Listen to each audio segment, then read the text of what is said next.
wasaaradda deegaanka Puntland waxaa miisaaniyadda ugu jirta 2024 $36,000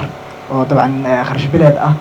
is leedahay hawlaha u idman tahay wasaaraddu miisaaniyaddaas oo ku filan tahay kuma filla waa ka waray $36,000 waxuma qaban karto oo kharashka running costiga xataa wasaaradda ma gaarsiisna laakiin jiritaanka wasaaradda iyo shaqadeeda muhiim ah oo de kullayba waxay yihiin waa ka warhaysana waddan taajira maaha Puntland waddan maaha iyo state laakiin state ahaanna Soomaaliya burburka qaybihiisa badan ka jira qayb kala tahay miisaaniyaddan inta badan waxay aadaa dakhliga ilaalinta maaragtay amniga oo maaragtay looma qoondayn dhinacyada kale inay aado laakiin waxaan badanaa wasaaraddu ku tirsan tahay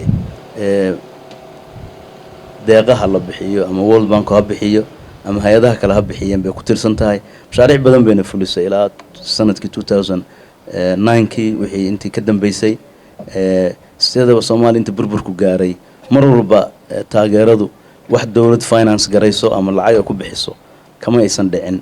laakiin waxa la filayaa in maaragtay Ilaahay idinkiis mar uun ay gaadho kulaba jiilkiinaan war idinku ma soo gaarin waxaan wax la maal gelin karaa marka wadanka uu natural resources-giisa uu hirgeliyo hadii shidaal la helo hadii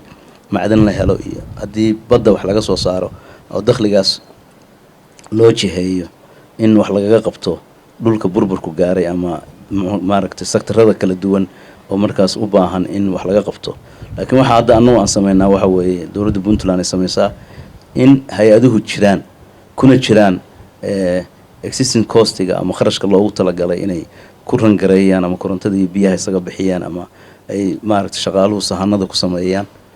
taas ma hadda sameynaa laakiin wixii kale oo dhaafsiisan wasaaraddu waxay ku tiirsan tahay taageerada caalamiga ah ku tiirsan